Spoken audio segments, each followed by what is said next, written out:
uma cortina de fumaça gigantesca, um circo, do Lavrente Beria, né? Me diga o homem que eu arrumarei um crime, foram atrás de qualquer coisa para imputar um crime Bolsonaro e seu entorno. E a partir disso fazer um barulhão sem fim, e aí a gente começa a entender que nem tudo é como parece ser. E na parte da tarde para a noite, uma derrota acachapante do governo, né? Mostrando que o governo precisa ir muito dessas situações todas para poder ficar de pé. Um belo trabalho da oposição, eu que cobro muito a oposição, é isso aí. O trabalho é justamente esse, é mostrar que veio e não dar moleza a esse governo. Vamos que vamos.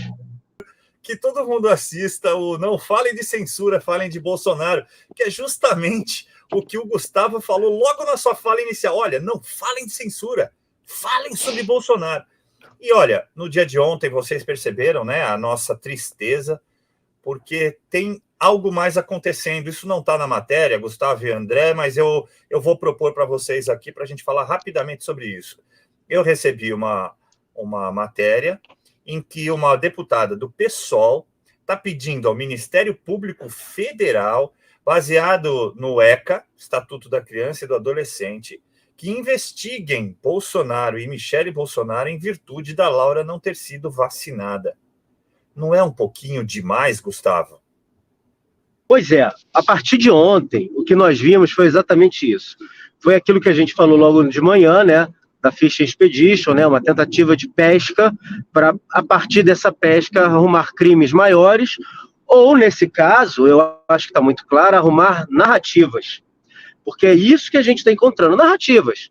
Ora, a menina Laura tem um laudo médico dizendo que ela não pode tomar a vacina. Muitas pessoas têm laudos médicos porque realmente não podem tomar a vacina. Não se discute no Brasil o que é discutido lá fora sobre a questão vacinal. Não vou entrar em detalhes para não prejudicar o canal, mas todos nós sabemos o cenário que se deu nessa pandemia. Enfim, é mais uma narrativa criada, mais uma cortina de fumaça para atacar o presidente Bolsonaro, que no final de semana roubou a cena e mostrou a força descomunal que ele tem com uma parcela enorme da população.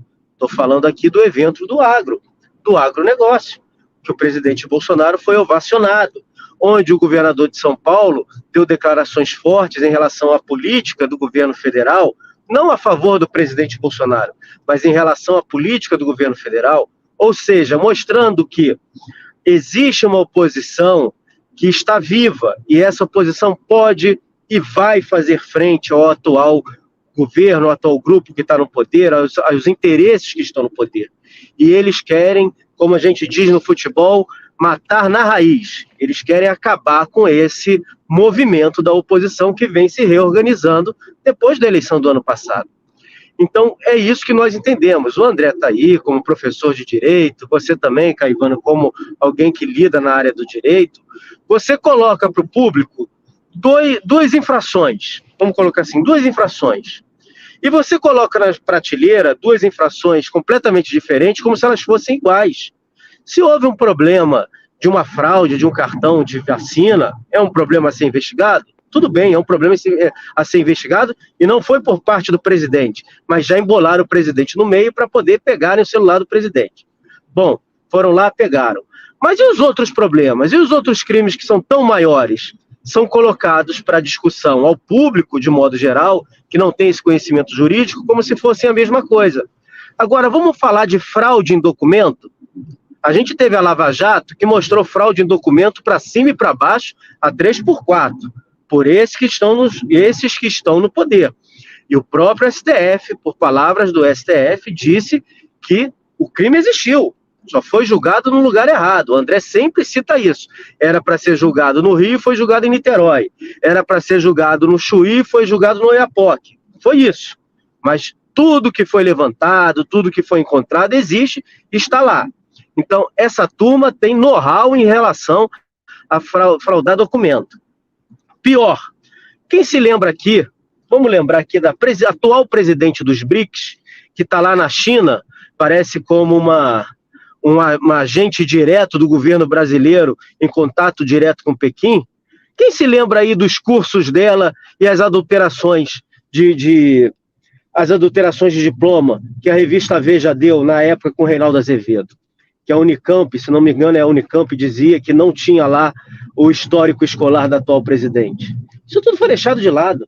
E aí nós temos os outros problemas, o problema do GSI na semana passada, o problema da fake news, que não passou e não vai passar do jeito que está, por isso que o governo retirou. Então você faz uma cortina de fumaça tremenda, ataca o presidente, ataca a primeira-dama, tenta, mais uma vez, colocar a direita de joelhos para não se manifestar, porque tinha ido à rua no 1º de maio, e faz todo esse barulho. Foi uma bomba pela manhã, mas no final do dia a gente foi vendo que a bomba era uma espoleta. Olha que curioso. Um site de notícia, um portal grande de notícia, ele coloca lá as 10 matérias mais lidas. A matéria número 1 não era sobre o que aconteceu ontem. A matéria número 1 era sobre a PL da fake news. Isso mostra, e é um site de esquerda, tá? Não estou falando site de direita, não. Isso mostra que nem entre eles estão levando tão a sério tudo que foi feito ontem. Apesar de ser muito sério, muito grave, não pelo que eles estão determinando, mas pelo atropelo que é em relação à nossa democracia.